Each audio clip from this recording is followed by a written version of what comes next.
जिसका नाम है कोऑर्डिनेट ज्योमेट्री। तो सबसे पहले मैं आपको बताऊं कि कोऑर्डिनेट ज्योमेट्री है क्या। देखो, मैथ्स की बहुत सारी ब्रांचेज होती हैं, जैसे आपने पढ़ाई होगा अलजेब्रा, ज्योमेट्री, अरिथमेटिक, मेंसुरेशन, ठीक है। वैसे मैथ्स की एक और ब्रांच है कोऑर्डिनेट ज्योमेट्री। इसके बारे में अभी तक आपने बहुत ज्यादा नहीं पढ़ा होगा, पढ़ा तो है ही आपने प्रीवियस क्लास में, उतना ज्यादा। जबकि अलजेब्रा, ज्योमेट्री, अरिथमेटिक, मेंसुरेशन, इनके बारे में आपने ज्यादा पढ़ रखा है। तो जैसे ये मैथ्स की डिफरेंट ब्रांचेज है, वैसी कोऑर्डिनेट ज्योमेट्री भी एक बहुत इंपॉर्टेंट ब्रांच है मैथ्स की। इनफैक्ट मैं आपको बताऊं कि अलजेब्रा में हम क्या पढ़ते हैं, कुछ ऐसी इक्वेशंस होती है हमारे पास एक्स और वाई के टर्म में, जनरली इस टाइप की बातें करते हैं हम अलजेब्रा में, सही है। ज्योमेट्री में क्या पढ़ते हैं, उसमें हमारे पास डायग्राम्स होते हैं, फिगर्स होते हैं, जैसे ट्रायंगल्स के बारे में पढ़ते हैं, रेक्टेंगल्स के बारे में, सर्किल, पैराबोला, इन सब के बारे में। जरा आप सोच के देखो, आपको लगेगा कि अलजेब्रा जो है बिल्कुल ही अलग चीज है, और ज्योमेट्री जो है उसमें हम बिल्कुल ही अलग चीज पढ़ते हैं। ज्योमेट्री में हम फिगर्स के बारे में पढ़ते हैं, लेकिन अलजेब्रा में हम इक्वेशंस के बारे में पढ़ते हैं, इक्वेशंस में जो वेरिएबल्स होते हैं उनके बारे में पढ़ते हैं। यस और नो? ठीक। अब देखो, यहाँ पे कोऑर्डिनेट ज्योमेट्री जो है वो एक बहुत इंपॉर्टेंट रोल प्ले करता है। ये इन दोनों ब्रांचेस को लिंक करता है, लिंक करता है। ये दोनों जो ब्रांच है जो बिल्कुल अलग दिख रही हैं, एक में इक्वेशंस हैं, दूसरे में फिगर्स हैं, ऐसा लग रहा है कि दोनों में कोई रिलेशन नहीं है। बट ये जो कोऑर्डिनेट ज्योमेट्री है वो बड़ी इंटरेस्टिंग तरीके से इन इक्वेशंस को, इन फिगर्स से रिलेट करती है। That is what coordinate geometry do, that is what we study in coordinate geometry. Okay students, आगे बढ़ने से पहले मैं आपको ये बताऊं कि ये जो मेरा लेक्चर 1 है उसमें हम क्या पढ़ने वाले हैं। उसमें हम रिवाइज करने वाले हैं प्रीवियस क्लासेस के कॉन्सेप्ट्स। प्रीवियस क्लासेस में भी आपने कोऑर्डिनेट ज्योमेट्री पढ़ी होगी, उसमें कुछ चीजें आपने पढ़ी होगी, बट हो सकता है आपको याद ना हो, इसलिए इस फर्स्ट लेक्चर में हम उनको रिवाइज करेंगे। जैसे क्या क्या चीजें हम इस लेक्चर में पढ़ेंगे, Cartesian system, coordinate axis, abscissa, ordinate, quadrants, plotting points on Cartesian system, ये सारी चीजें आपने पहले पढ़ी है, अभी यहाँ पे हम रिवाइज करेंगे। अब देखिए, अगर आपको ये सारी चीजें अच्छे से आती हैं, आपने प्रीवियस क्लास में बहुत पढ़ाई की है, तो आप लेक्चर 1 को स्किप करके डायरेक्टली लेक्चर 2 पे जा सकते हैं। इन केस आपको ये सारी चीजें में डाउट है तो आप ये लेक्चर देखो, ठीक है। 9th क्लास का जो वीडियो है उसमें भी मैंने ये सब कवर किया है, उसमें बहुत डिटेल में कवर किया है, आप वो भी देख सकते हो। यहाँ पे थोड़ा सा ब्रीफ वे में हम इसको रिकॉल करेंगे, ओके। लेकिन अगर आपको आता है तो आप लेक्चर 2 में जा सकते हो। ऐसा भी कर सकते हो कि लेक्चर 1 देखो, ठीक है, थोड़ा डाउट है आपको कि आता है या नहीं आता है, तो लेक्चर 1 देखो, और जहां जहां पे आपको लगे कि हाँ ये चीज तो मुझे आती है, तो उसको स्किप करके आगे बढ़ा दो, ठीक है स्टूडेंट्स। तो हम स्टार्ट करते हैं अपने लेक्चर 1 में। जैसे कि एग्जांपल में आप देख सकते हैं, ये एक फुटबॉल ग्राउंड है, ओके। अगर मैच चल रहा हो दो टीम्स के बीच में, तो जो बॉल है बेचारी वो तो घूमती रहती है पूरे फील्ड में। कभी जो बॉल है वो यहाँ पे होती है, कभी बॉल यहाँ पे होती है, कभी यहाँ पे होती है, कभी यहाँ पे होती है, तो हमें किसी भी टाइम पे बताना है कि बॉल की लोकेशन क्या है, बॉल कहां पर है। जब बॉल यहां पर है तो हमें एग्जैक्टली पॉइंट आउट करना है कि कहां पर बॉल लोकेटेड है इस फील्ड पे। कैसे करेंगे ये काम, तो ये दो लाइंस हम ड्रॉ करेंगे, और जैसा कि अभी हम देखेंगे कि इनकी हेल्प से बॉल कहीं पर भी हो हम बता पाएंगे। अब हमने उस पर कुछ मार्किंग्स कर दी है, मैं एक्सप्लेन करता हूं आपको। ये मार्किंग्स आपको शायद आता भी हो। ये जहां पर दोनों लाइंस मीट कर रही हैं, वहां पे मैंने ओ लिखा है, उसको बोलते हैं ओरिजिन, उसको बोलते हैं स्टूडेंट्स ओरिजिन, ठीक है, दैट इज कॉल्ड ओरिजिन। फिर यहाँ पे 1 2 3 4 5 इस तरह से मार्किंग की गई है, जैसे कि नंबर लाइन पे किया जाता है। ये डिस्टेंस 1 यूनिट है, ये डिस्टेंस भी 1 यूनिट है, ये डिस्टेंस भी 1 यूनिट है, एंड सो।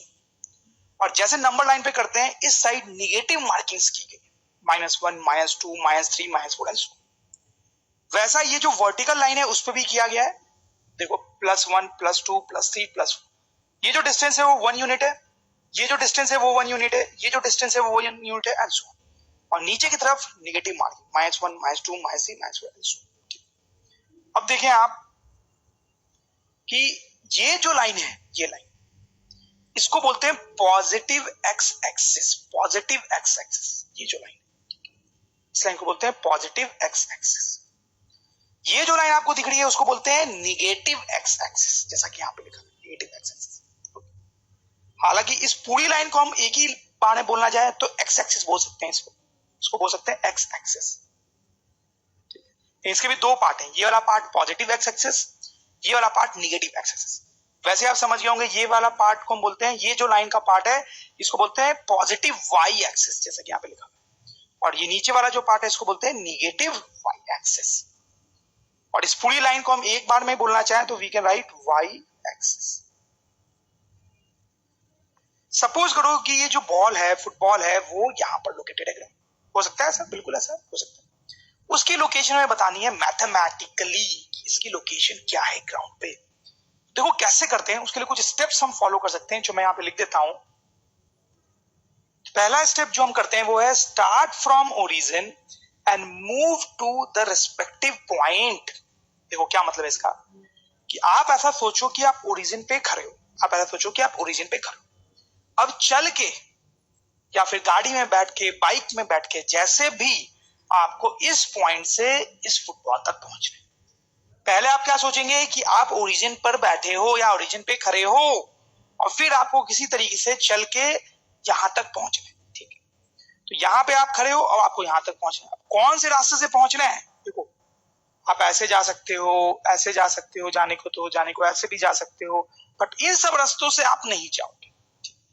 आपको ओरिजिन से इस पॉइंट तक जाना है, बट किसी भी उल्टे सीधे रास्ते से आप जा सकते हो ऐसा बिल्कुल भी नहीं है। कैसे जा सकते हो, उसके लिए रूल है क्या, first move along x axis. सबसे पहले जो है आप एक्स एक्सिस के लॉन्ग मूव करोगे, ओरिजिन पे हो, पहले आप एक्स एक्सिस के लॉन्ग मूव करोगे, यहां तक आओगे, ठीक है, यहां तक उस पॉइंट के नीचे, ठीक है। फिर then move with Y axis. अब देखो अब यहां पर आ गए हो, अब सोचो कि यहां पे कैसे जा सकते हैं।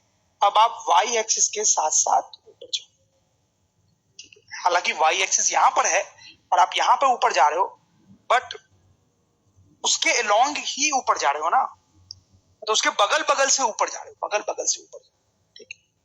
तो पहले आप एक्स एक्सिस के अलोंग ओरिजिन से मूव करोगे, उस पॉइंट के नीचे आ जाओगे, और फिर वाई के साथ साथ ऊपर जाओ, जैसे वाई ऊपर जाता है वैसे आप भी ऊपर जाओ। आप समझ रहे हो मैंने क्या बताया, आपको ऐसा इमेजिन करना है कि आप ओरिजिन पे खड़े हो और ओरिजिन से आपको इस पॉइंट तक पहुंचना।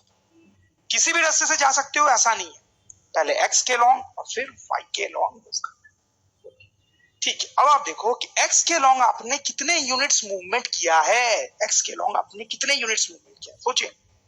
देखो यहां से यहां आए आप तो 1 यूनिट हुआ, ओरिजिन से यहां आए तो 1 यूनिट, फिर यहां से आप यहां आए तो एक और यूनिट, मतलब 2 यूनिट्स मूव किया, 2 यूनिट्स एक्स एक्सिस के लॉन्ग। वाई के लॉन्ग कितने यूनिट्स मूव किया आपने, देखिए जरा, देखो यहाँ पे 3 यूनिट्स मूव किया, 3 यूनिट्स मूव किया। तो हम लिखेंगे इस फुटबॉल की जो लोकेशन है दैट इज 2,3, 2,3। पहले हमने 2 लिखा है जो एक्स के लॉन्ग हमारा मूवमेंट था, फिर हमने 3 लिखा है जो वाई के लॉन्ग हमारा मूवमेंट था। तो यहाँ पे समझने वाली बात होती है कि जो पहले लिखा गया है वो एक्स के लॉन्ग का है, और जो बाद में लिखा गया है वो वाई के लॉन्ग। तो हम बोल सकते हैं इस फुटबॉल की लोकेशन 2,3 है फुटबॉल ग्राउंड पे। मतलब एक्स के लॉन्ग अगर हम 2 मूव करेंगे और वाई के लॉन्ग 3 मूव करेंगे तो हम फुटबॉल तक पहुंच जाएंगे। इस तरीके से फुटबॉल की लोकेशन बताएंगे। तो स्टूडेंट्स एक क्वेश्चन करेंगे आप प्रैक्टिस करने के लिए। देखो ये यहाँ पे एक्स और वाई एक्सिस मैंने बना रखा है, आप देख सकते हो, फुटबॉल ग्राउंड नहीं है यहाँ पे, ये एक्स एक्सिस है आप देखो, और ये वाई एक्सिस आप ध्यान से देख सकते हो। 4 पॉइंट्स मैंने मार्क किए, उनकी लोकेशंस आपको बताएं, पॉज करके आप सोचें और बताएं मुझे। चले स्टूडेंट्स आपने सोच ही लिया होगा, मैं आपको बताता हूं ताकि आप वेरीफाई कर सकें। तो सबसे पहले ए पॉइंट से स्टार्ट करते हैं। तो बेसिक फंडा आपको पता ही है कि हम ओरिजिन पे खड़े होते हैं और फिर हम ओरिजिन से चलते चलते यहाँ पे जाते हैं। कैसे चलते हैं, पहले एक्स एक्सिस के लॉन्ग और फिर वाई एक्सिस के चलते हैं, चलना शुरू करें, दौड़ना शुरू करें, एक्स एक्सिस के लॉन्ग चले, इस तरीके से उसके नीचे पहुंचे, फिर वाई के लॉन्ग हम चले, इस तरीके से वाई के लॉन्ग हम चले, ठीक है, ओके। जब हम एक्स के लॉन्ग चले तो कितने यूनिट्स चले, आप देखें यहाँ पे आपको दिख रहा है 6 यूनिट्स, 6 यूनिट्स हम आगे, 6 यूनिट्स। वाई के लॉन्ग हम कितने यूनिट्स गए स्टूडेंट्स, यहाँ पे दिख रहा है 3 यूनिट्स, 3 यूनिट्स। तो इसकी लोकेशन, ए की लोकेशन हम क्या लिखेंगे, 6,3। पहले एक्स लिखते हैं और फिर ओके, चलो ये तो हो गया, शायद आपने भी यही निकाला होगा, गुड, वेरी गुड। चलो बी बताएं आप, बी की लोकेशन वो भी आपने शायद निकाल लिया होगा, नहीं निकाला तो फिर से पॉज करके निकाले। अब देखो मैं बताता हूँ, फिर से आपको ओरिजिन से चलते हुए यहाँ तक जाना है। तो पहले आप एक्स एक्सिस के लॉन्ग मूव करेंगे स्टूडेंट्स कुछ इस तरीके से, फिर आप वाई एक्सिस के लॉन्ग मूव करेंगे कुछ इस तरीके से। ठीक है, जब एक्स एक्सिस के लॉन्ग आपने मूव किया है तो आपने निगेटिव एक्स एक्सिस के लॉन्ग मूव किया, कितना, माइनस यहाँ पे लिखा हुआ आ जाता है माइनस। वाई एक्सिस के लॉन्ग आपने कितना मूव किया है स्टूडेंट, यहाँ देखो +3। तो बी का हम पोजीशन लिख सकते हैं -5,3, पहले एक्स और फिर वाई। ओके स्टूडेंट्स, ठीक है, बी का भी हो गया। सी की बात करें, वो भी शायद आपने लिखा ही होगा, तो उसके लिए कैसे देखेंगे, फिर से हम सोचेंगे कि हम ओरिजिन पे हैं और चलते चलते सी पर आना। पहले एक्स के लॉन्ग, एक्स के, ठीक है, फिर वाई के लॉन्ग, ठीक, एक्स के लॉन्ग कितना मूवमेंट किया आपने, देखो माइनस। वाई के लॉन्ग कितना मूवमेंट किया आपने, वाई के लॉन्ग -2, दिख रहा है आपको -2। तो यहाँ पे हम लिखेंगे -4, -2 x, ठीक है, x के लॉन्ग -4, y के लॉन्ग -2। प्लस माइनस का फंडा बिल्कुल क्लियर होना चाहिए आपको, और आप समझ भी रहे होंगे, बहुत डिफिकल्ट तो है नहीं। ओके, ये लास्ट वाला पॉइंट तो आपने कर ही लिया हुआ स्टूडेंट्स। उसमें हम क्या करेंगे, x के लॉन्ग मूव किया हमने पहले ऐसे, और फिर y के लॉन्ग ऐसे, x के लॉन्ग और फिर x के लॉन्ग कितना मूवमेंट किया हमने, यहाँ देखें 4, y के लॉन्ग कितना मूवमेंट किया, यहाँ देखें -3। तो यहाँ कितना लिखेंगे स्टूडेंट्स, 4, -3 x। ये चारों पॉइंट्स की हमने लोकेशंस लिख ली है। अब देखो ये जो पूरी कहानी होती है इसकी, वो तो मैंने आपको बता दी है, बट उससे कई सारे टर्म्स होते हैं जो मैंने अभी तक आपको नहीं बताया। बता तो दिए टर्म्स, बट उनका नाम नहीं दिया, तो उनको थोड़ा लिस्ट डाउन कर लेते हैं। तो सबसे पहले तो मैंने इस डायग्राम को छोटा कर दिया है ताकि मेरे पास स्पेस हो जहां पे मैं लिख सकूं। सबसे पहला टर्म है कार्टेशियन सिस्टम। कार्टेशियन सिस्टम, तो स्टूडेंट्स ये कार्टेशियन सिस्टम क्या है, बहुत सिंपल सी बात है। ये जो पूरा सिस्टम है जिसमें हमने एक्स एक्सिस बनाया, वाई एक्सिस बनाया, और फिर किसी पॉइंट की लोकेशन हम इस तरीके से बता रहे हैं, ये जो पूरा सिस्टम है, ये जो पूरा स्ट्रक्चर है, इसको बोलते हैं कार्टेशियन सिस्टम। ओके, इसको बोलते हैं कार्टेशियन सिस्टम। फिर नेक्स्ट टर्म जो हम देखने वाले हैं that is coordinate axis. Coordinate axis, देखो कोऑर्डिनेट एक्सिस क्या होते हैं, ये एक्स एक्सिस है और ये वाई एक्सिस है, दोनों को एक साथ अगर बोलना हो तो हम बोलेंगे कोऑर्डिनेट एक्सिस। मतलब कोऑर्डिनेट एक्सिस दो तरीके हो गए, एक तो एक्स एक्सिस और एक वाई एक्सिस। कोऑर्डिनेट एक्सिस को एक और नाम से भी बोलते हैं axis of reference, axis of reference भी बोलते हैं। और कोऑर्डिनेट एक्सिस का हम डिफिनीशन भी लिख सकते हैं कि coordinate axis are perpendicular lines, perpendicular lines used to determine location of a point, ठीक है। coordinate axes are perpendicular lines used to determine location of a point। और जैसा कि आप समझ ही चुके होंगे कि ये coordinate axis दो तरीके का है, कौन कौन सा, ये x axis और ये y axis, x axis और y axis। ओके स्टूडेंट्स, और फिर ये जो x एक्सिस है इसको भी दो पार्ट में डिवाइड किया गया है, जो मैंने आपको बताया भी था। एक है पॉजिटिव x एक्सिस और दूसरा है नेगेटिव x एक्सिस, ठीक है। ये हमारा पॉजिटिव x एक्सिस है, ये है OX, positive x axis that is OX। ये negative x axis that is OX dash, ठीक है। वैसे y एक्सिस को भी हम दो पार्ट में डिवाइड कर सकते हैं, that is positive y axis. ये पॉजिटिव y एक्सिस होगा हमारा, क्या लिखेंगे इसको स्टूडेंट्स, OY, और नीचे जो होगा that is negative y axis, इसको लिख सकते हैं OY डैश, ठीक है। फिर कुछ और टर्म्स के बारे में देखें तो एक और टर्म जो मैं आपको वहां बताना चाहता हूं that is ordered pair. Ordered pair, तो ये बहुत सिंपल सी चीज है, ये आपने और भी चैप्टर्स में देखा होगा। देखो जैसे ए की लोकेशन बतानी हो तो हमने ये पूरा का पूरा लिखा, ब्रैकेट 6,3 ब्रैकेट। तो ये जो पूरी चीज है ना, ये जो पूरी चीज है, दिस इज ऑर्डर्ड। ये जो पूरी चीज है दैट इज कॉल्ड ऑर्डर्ड। दो नंबर्स ऐसे लिखे होते हैं तो इनको बोलते हैं ऑर्डर्ड। ये हमारा ऑर्डर्ड पेयर है, ठीक है। देखो ये जो ऑर्डर्ड पेयर है उसके अंदर दो नंबर्स लिखे हुए हैं, एक को मैं एक्स से रिप्रेजेंट कर रहा हूं, एक को वाई से, ठीक है। पहले हम एक्स के बारे में लिखते हैं, बाद में वाई के बारे में। तो इसमें ये जो पहला नंबर होता है एक्स, एक्स इसको हम बोलते हैं एक्स कोऑर्डिनेट, एक्स कोऑर्डिनेट। दूसरा नंबर होता है इसको हम बोलते हैं वाई कोऑर्डिनेट, वाई कोऑर्डिनेट। कहने का मतलब है कि अगर आपसे पूछा जाए कि ए पॉइंट का एक्स कोऑर्डिनेट बताओ, ए पॉइंट का एक्स कोऑर्डिनेट, तो आप क्या बोलेंगे? 6। ए पॉइंट का वाई कोऑर्डिनेट बताओ तो हम बोलेंगे 3। समझ रहे हो आप मेरी बात? जैसे ये पॉइंट डी, डी का एक्स कोऑर्डिनेट क्या बोलेंगे स्टूडेंट्स? 4। वाई कोऑर्डिनेट क्या बोलेंगे? -3। समझ रहे हैं आप मेरी बात? जैसे सी है, इसका एक्स कोऑर्डिनेट क्या बोलेंगे स्टूडेंट्स? -4। वाई कोऑर्डिनेट क्या बोलेंगे? -2। ओके। एक्स कोऑर्डिनेट का एक और नाम भी होता है दैट इज एब्सिसा, स्पेलिंग आप ध्यान में रखेंगे। वाई कोऑर्डिनेट का एक और नाम होता है ऑर्डिनेट। जैसे आपको यहां पर पूछा जाए कि डी पॉइंट का एब्सिसा क्या है तो आप बोलेंगे 4। डी पॉइंट का ऑर्डिनेट क्या है तो आप बोलेंगे 3। डी पॉइंट का एब्सिसा क्या है? 5। बी पॉइंट का ऑर्डिनेट क्या है? 3। समझ गए स्टूडेंट्स आप? जैसे कि यहां पे 6 क्या है हमारा? एक्स कोऑर्डिनेट या फिर एब्सिसा, कुछ भी बोल सकते। 3 को क्या बोलेंगे यहाँ पे? वाई कोऑर्डिनेट या फिर ऑर्डिनेट।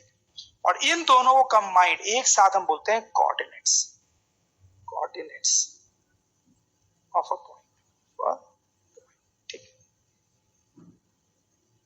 एक छोटा सा एग्जांपल कर लेते हैं तो बिल्कुल ही क्लियर हो जाएगा आपको।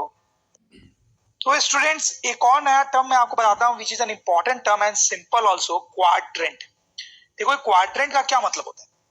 देखो हमारे पास दो एक्सिस है, एक ये एक्स एक्सिस है और एक ये वाई एक्सिस है। दोनों एक्सिस मिलके आप देखो 4 रीजन्स बना रहे, एक ये वाला रीजन, एक ये वाला रीजन, एक ये वाला रीजन और एक ये वाला रीजन। तो ये जो चारों रीजन है इन्हीं को हम क्वाड्रेंट्स बोलते हैं। जैसे इस रीजन को हम बोलते हैं फर्स्ट क्वाड्रेंट, फर्स्ट क्वाड्रेंट। इस रीजन को हम बोलते हैं फर्स्ट क्वाड्रेंट। इस रीजन को स्टूडेंट्स हम बोलते हैं सेकंड क्वाड्रेंट। इस रीजन को हम बोलते हैं थर्ड क्वाड्रेंट और इस रीजन को हम बोलते हैं फोर्थ क्वाड्रेंट। जैसे ए पॉइंट है तो हम बोलेंगे ए पॉइंट जो है वो फर्स्ट क्वाड्रेंट में लाई करता है। जैसे डी पॉइंट है तो हम बोलेंगे डी पॉइंट जो है वो फोर्थ क्वाड्रेंट में लाई करता है। ये जो पॉइंट है ये हम बोलेंगे थर्ड क्वाड्रेंट में लाई करता है। बी पॉइंट जो है वो सेकंड क्वाड्रेंट में लाई करता है। ऐसे हम बात करेंगे। यहाँ पे और भी कुछ इंपॉर्टेंट चीजें आप नोट कर सकते हो स्टूडेंट्स। जैसे हम फर्स्ट क्वाड्रेंट की बात करें, कोई पॉइंट जब फर्स्ट क्वाड्रेंट में होता है तो आप देखो उसका एक्स कोऑर्डिनेट पॉजिटिव है या निगेटिव है? पॉजिटिव है। वाई कोऑर्डिनेट भी कैसा है students? Positive, positive, positive. Okay. कोई पॉइंट अगर फर्स्ट क्वाड्रेंट में होता है तो उसके दोनों कोऑर्डिनेट्स पॉजिटिव। हालांकि जब कोई पॉइंट सेकंड क्वाड्रेंट में होता है, सेकंड क्वाड्रेंट में होता है तो क्या लगता है आपको? उसके बारे में क्या बोल सकते हैं आप? देखो जैसे बी एक एग्जांपल है, X coordinate positive, Y negative, positive. ठीक है स्टूडेंट्स। फिर आप देखिए जैसे थर्ड क्वाड्रेंट में होने पे क्या होता है, आप देखिए जरा थर्ड क्वाड्रेंट। थर्ड क्वाड्रेंट बड़ा इंटरेस्टिंग होता है, उसमें एक्स और वाई कोऑर्डिनेट दोनों ही नेगेटिव होते हैं, दोनों ही नेगेटिव। फोर्थ क्वाड्रेंट में आप देखें, फोर्थ क्वाड्रेंट में क्या हो रहा है? Positive negative, positive negative. Okay. तो स्टूडेंट्स एक और टर्म मैं आपको बताता हूं, it's a very simple term and important also, that is quadrant, quadrant. Okay. तो आप देखो ये जो हमारी एक्स एक्सिस है और ये जो हमारी वाई एक्सिस है, ये पूरे रीजन को 4 पार्ट्स में डिवाइड कर रहे हैं। ये पहला रीजन है हमारा, ये दूसरा रीजन है, ये तीसरा और ये चौथा। तो ये जो 4 रीजन्स बन रहे हैं ना उन्हीं को हम क्वाड्रेंट्स बोलते हैं। जैसे इस रीजन को हम बोलते हैं फर्स्ट क्वाड्रेंट, फर्स्ट क्वाड्रेंट। इस रीजन को हम बोलते हैं सेकंड क्वाड्रेंट, इस रीजन को स्टूडेंट्स हम बोलते हैं थर्ड क्वाड्रेंट, इस रीजन को हम बोलते हैं फोर्थ क्वाड्रेंट। मतलब अगर कोई पॉइंट इस रीजन में है तो हम बोलेंगे वो फर्स्ट क्वाड्रेंट, कोई पॉइंट इस रीजन में है तो हम बोलेंगे थर्ड क्वाड्रेंट एंड सो। जैसे अब यहाँ पे एक इंटरेस्टिंग पॉइंट आप देखें कि कोई पॉइंट जब फर्स्ट क्वाड्रेंट में होता है स्टूडेंट्स, जैसे कि ए, तो आप देखो पॉजिटिव नेगेटिव के टर्म में सोचो कि इसके जो कोऑर्डिनेट्स हैं वो पॉजिटिव है या नेगेटिव है, दोनों के दोनों आपको पॉजिटिव दिखाई दे रहे। तो कोई भी पॉइंट जब फर्स्ट क्वाड्रेंट में होता है तो उसके दोनों कोऑर्डिनेट्स पॉजिटिव ही होते हैं, पॉजिटिव ही होते हैं। ओके स्टूडेंट्स, सेकंड क्वाड्रेंट की बात करते हैं। क्या इसमें भी आपको लगता है कि कोई भी पॉइंट जो होगा उसके कोऑर्डिनेट्स पॉजिटिव होंगे? देखिए यहाँ पे नहीं, बिल्कुल नहीं। एक्स कोऑर्डिनेट आपको नेगेटिव दिख रहा है और वाई पॉजिटिव, तो नेगेटिव पॉजिटिव, ठीक है। थर्ड क्वाड्रेंट में कोई पॉइंट होता है स्टूडेंट, तो आप देखें ये इंटरेस्टिंग होता है, उसके दोनों कोऑर्डिनेट्स कैसे दिख रहे हैं आपको? नेगेटिव। फोर्थ क्वाड्रेंट में जब कोई पॉइंट होता है तो आप देख सकते हैं क्लियरली कि पॉजिटिव नेगेटिव। तो ये बड़ा इंपॉर्टेंट होता है, आपको याद होना चाहिए कि किस क्वाड्रेंट में क्या साइन आता है कोऑर्डिनेट्स का। तो थोड़ा क्लीन तरीके से इसको बना दिया मैंने ताकि आपको याद करने में आसानी हो। फर्स्ट क्वाड्रेंट में कोई पॉइंट होता है स्टूडेंट्स तो दोनों कोऑर्डिनेट उसके पॉजिटिव ही आते हैं, पॉजिटिव, ठीक है। थर्ड क्वाड्रेंट में कोई पॉइंट होता है, देखो उसका अपोजिट वाला थर्ड क्वाड्रेंट में दोनों नेगेटिव आते हैं, दोनों नेगेटिव आते हैं, ठीक है। तो इसमें दोनों पॉजिटिव, इसमें दोनों नेगेटिव, याद रखना आसान है, इसमें दोनों पॉजिटिव, इसमें दोनों नेगेटिव। इसकी अगर हम बात करें तो इसमें एक्स पहला वाला नेगेटिव आता है, दूसरा वाला पॉजिटिव, और यहाँ पे करें तो उसका उल्टा हो जाता है, पहले वाला पॉजिटिव, दूसरा वाला नेगेटिव, ठीक है स्टूडेंट्स। तो आगे बढ़ते हैं थोड़ा सा students, coordinates of point on an axis. देखो क्या हम यहाँ पढ़ना चाह रहे हैं, जैसे कि ये हमारा कार्टेशियन सिस्टम हमने बना रखा है, कार्टेशियन सिस्टम बताया था मैंने आपको। इसमें ये फर्स्ट क्वाड्रेंट है, ओके, अभी अभी हमने देखा ये फर्स्ट क्वाड्रेंट, ये सेकंड क्वाड्रेंट, ये थर्ड क्वाड्रेंट और ये फोर्थ क्वाड्रेंट। कोई पॉइंट अगर यहां पर है तो उसके कोऑर्डिनेट्स हमें लिखने आते हैं, कोई पॉइंट यहां पर है तो उसके कोऑर्डिनेट्स हमें लिखने आते हैं, कोई पॉइंट यहां पे है तो उसके कोऑर्डिनेट्स हमें लिखने आते हैं, कोई पॉइंट यहां पे है तो उसके कोऑर्डिनेट्स हमें लिखने आते हैं। किसी भी क्वाड्रेंट में कोई पॉइंट हमें दिया हो तो उसके कोऑर्डिनेट्स हमें लिखने आते हैं, ये हमने देखा है। अब देखो इसमें कुछ इंटरेस्टिंग टाइप के केसेस भी हो सकते हैं, जैसे सपोज करो कोई पॉइंट यहां पर है, ठीक है, ये पॉइंट यहां पे, इसको मैं बोल रहा हूं पॉइंट बी। अब मुझे बताओ ये जो पॉइंट है ये फर्स्ट क्वाड्रेंट में बोलेंगे आप या फोर्थ क्वाड्रेंट में बोलेंगे? किस क्वाड्रेंट में? ये जो पॉइंट बी है ना वो फर्स्ट क्वाड्रेंट में है ना वो फोर्थ क्वाड्रेंट, ठीक है। अब ये जो पॉइंट है ये फर्स्ट क्वाड्रेंट में, ये जो पॉइंट है वो फोर्थ क्वाड्रेंट में, लेकिन इस लाइन पे कोई पॉइंट है तो ना वो फर्स्ट क्वाड्रेंट में है और ना ही वो फोर्थ क्वाड्रेंट में, ओके। ये पॉइंट किसी भी क्वाड्रेंट में नहीं। हम बोलेंगे कि ये जो पॉइंट है वो एक्स एक्सिस पे है, क्लियरली दिख रहा है कि पी जो पॉइंट है वो किस एक्सिस पे है, वो किसी क्वाड्रेंट में नहीं है बल्कि वो एक्स एक्सिस पे, ओके। वैसे ही अगर कोई पॉइंट हम यहाँ पे ले ले क्यू तो वो भी कैसा है स्टूडेंट्स, वो भी एक्स एक्सिस पे। कोई पॉइंट हम यहाँ पे ले ले आर तो वो भी एक्स एक्सिस पे। कोई पॉइंट हम यहाँ पे ले ले एस तो ये सारे पॉइंट्स किस एक्सिस पे, एक्स एक्सिस पे। तो ये सारे points P Q R S, all these points are on X axis. चलो इन सारे पॉइंट्स के आप थोड़े कोऑर्डिनेट्स लिख के मुझे बताओ कैसे लिखोगे। कोई नया कॉन्सेप्ट नहीं लगेगा, वही कॉन्सेप्ट है, बस थोड़ा सा ट्रिकी हो सकता है जिससे लोग कंफ्यूज हो जाते हैं। तो पी से स्टार्ट करते हैं, पी के कोऑर्डिनेट्स आप बताओ, ये पी पॉइंट के कोऑर्डिनेट्स। तो बेसिक फंडा बिल्कुल वही है जो हमने इस पॉइंट के लिए लगाया था। इस पॉइंट के लिए हम क्या करते हैं, हम सोचते हैं कि हम ओरिजिन पे हैं, फिर हम एक्स एक्सिस के लॉन्ग जाते हैं और फिर वाई एक्सिस के लॉन्ग जाते हैं, ठीक है। उस बेसिस पे हम एक्स और वाई कोऑर्डिनेट लिख पाते हैं, पहले एक्स के लॉन्ग मूव करते हैं और फिर वाई के। वैसा ही कुछ हम पी के लिए भी करेंगे, पहले एक्स के लॉन्ग मूव करेंगे फिर वाई के करते हैं। तो पहले हम सोचेंगे कि हम ओरिजिन पे करें, फिर हम एक्स एक्सिस के लॉन्ग मूव करेंगे, एक्स एक्सिस, ठीक है। अब आप देखें यहाँ पर इंटरेस्टिंग पॉइंट, ऑलरेडी आप पी पर पहुंच चुके हो, आपको वाई एक्सिस के लॉन्ग मूव करने की जरूरत है ही नहीं, आपको वाई एक्सिस के लॉन्ग मूव करने की कोई जरूरत नहीं है। आप एक्स के लॉन्ग चले और आप पी पर पहुंच गए, आपको वाई के लॉन्ग जाने की जरूरत ही नहीं पड़ी। तो पी के कोऑर्डिनेट्स हम क्या बोलेंगे, देखो एक्स के लॉन्ग हमने कितना मूवमेंट किया स्टूडेंट्स, वाई के लॉन्ग हमें कोई मूवमेंट करना ही नहीं पड़ा, मतलब हमने जीरो मूवमेंट किया, जीरो। तो पी के कोऑर्डिनेट्स हो जाएंगे 2,0। उसी तरीके से आप क्यू के बारे में भी सोच सकते हैं, सोचिए आप क्यू के बारे में, ये क्यू पॉइंट है। फिर से सोचेंगे हम कि हम ओरिजिन पे हैं और हमें क्यू तक पहुंचना है, तो पहले हम एक्स एक्सिस के लॉन्ग मूव करेंगे फिर वाई। तो चलो पहले हम एक्स एक्सिस के लॉन्ग मूव करते हुए क्यू तक पहुंच गए, अब आप देखें फिर से y के लॉन्ग तो मूव करना ही नहीं पड़ेगा, करना ही नहीं पड़ेगा। क्यों नहीं करना पड़ेगा? क्योंकि ऑलरेडी हम q पर पहुंच चुके हैं। ठीक है, तो x के लॉन्ग हमने कितना मूव किया 4 और y के लॉन्ग मूव किया नहीं तो 0। ठीक है, तो ऐसे कोऑर्डिनेट्स लिखेंगे। जैसे एक r का और लिख लेते हैं, r का बताएं क्या करना चाहिए हमें। फिर से हम सोचेंगे हम ओरिजिन पे हैं, फिर हम x एक्सिस के लॉन्ग पहले मूव करेंगे तो हम r पे पहुंच जाएंगे, y के लॉन्ग मूव ही नहीं करना पड़ेगा। तो फिर r के कोऑर्डिनेट्स क्या लिखे स्टूडेंट? x के लॉन्ग हमने कितना मूव किया -2, y के लॉन्ग किया नहीं तो 0। ओके, तो इससे आपको क्या बात समझ में आती है? ध्यान दें कि सबका y कोऑर्डिनेट 0 है, सबका y कोऑर्डिनेट। तो पॉइंट ये है कि जो पॉइंट्स x एक्सिस पे होते हैं, जो पॉइंट्स x एक्सिस पे होते हैं उनका y कोऑर्डिनेट 0 होता है। y कोऑर्डिनेट का 0। So point is on x axis, its y coordinate 0। तो x एक्सिस पे कोई पॉइंट है तो उसका कोऑर्डिनेट जो है वो कुछ इस टाइप से आएंगे, x, 0। x की जगह पे तो कुछ ना कुछ आएगा लेकिन y की जगह पे 0 ही है। ठीक है।